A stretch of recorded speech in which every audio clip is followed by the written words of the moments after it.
Hey everybody out there, I hope everybody's well. I hope everybody's enjoying the lovely weather we're finally getting. It's been a long time coming and well deserved. Today I'm going to do a review on the newest Truth Council EP, and it is called The Perfect Wheel.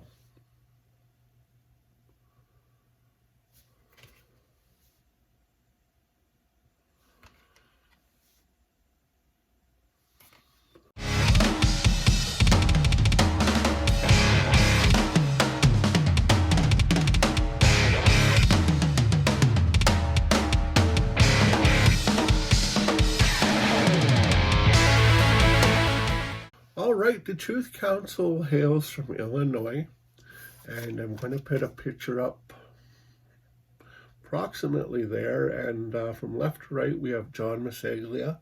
I hope I'm saying that right, and if I'm not, I'm apologizing, who plays bass guitar. Then we have Jason McMichael, who plays lead guitar. Then we have Mitch Bland, who handles lead vocal and acoustic electric rhythm guitar. And rounding out the group is Brock Masilgia. Once again, I promise if I've screwed it up on the drums. Before we really get into the full-on review, I'm just going to quickly show you their two other releases, just as a kind of an update for you guys, and just to kind of refresh my old mind too. But this was the first EP that John actually contacted me about, I'm going to say about 3 years now. And he asked me to review it, and they sent it to me free of charge. So thanks, John, for that. And yeah, this is a great EP to start. I'll show you the back. It's only 5 songs, but that's, I guess, what an EP is all about. It was produced by Eric Nelson as well as John. And of course, Mitch wasn't with him at this point. And then the following year, Mitch had joined the band, and they released this album called The Green Planet. The title song Green Planet, is worth your time itself. If you're going to check out any of the songs from these guys, make sure that is one of the ones you check out, because it is a kick-ass song. And there's the track list there. Again, this time it's produced by Eric Nelson again.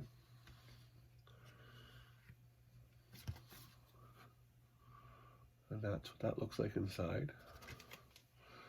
And I'll wait till the end to show you what this one looks like.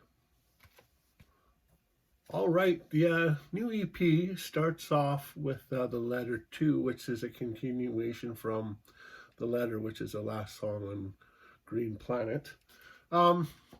It's got a superb drum intro on the song that absolutely just, you don't expect it because it comes in right at the beginning, and it's maybe a little bit of an obscure way to start a song, but in this case it works really well.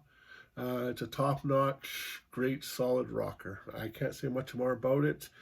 I'm sure it would come across great live, which I'm sure it does. I would love actually to hear a live concert or a couple of live songs or live set from these guys, because I think that's where they really excel. But we'll get onto that a little bit later. Coming up next, we have a song called Sub Aqua. I absolutely love the foreboding intro to the song. It's really, well, like I said, foreboding. Not so much creepy, but just you get that sense of something's not good. There's an absolute killer guitar riff in this song that's repeated through it.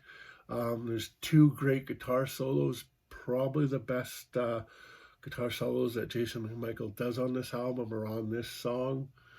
There's a great tension feel throughout the song, which really enhances it as well. And the drum solo, or the drum fill, whatever you want to call it, the 3-minute mark, absolutely makes this song.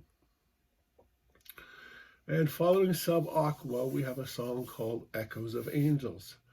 Now, after a few listens, this is the ballad of the EP.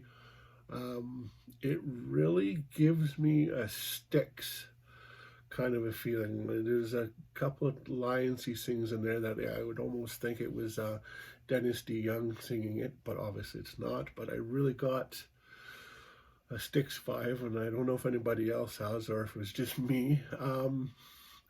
It's a nice placement in a song between Sub Aqua and Snakebite, because they're both very aggressive songs, so it's a real nice balance where they put this.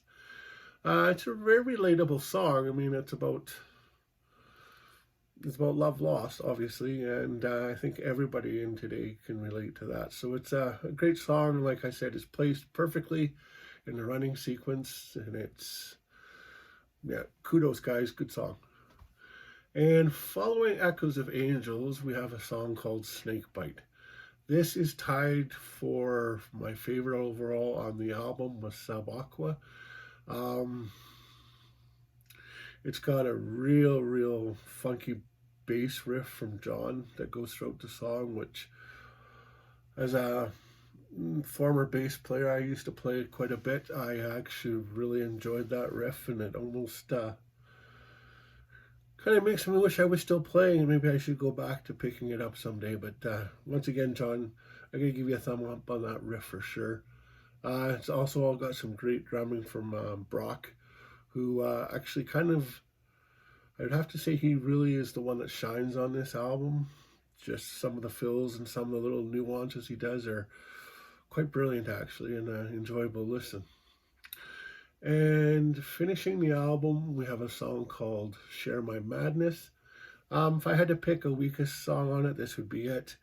It's a straight up rocker. It's doesn't really do anything different than anything else on the album, but it's a good way to end the album, and I like it the same as the rest of them, but I have to say it is the weakest on the album.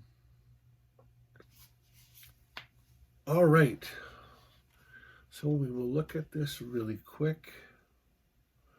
There's the front. I'm not really sure about that cover, but I mean, it's not me really to say yay or nay. It's different, I'll give it that. There's the back again.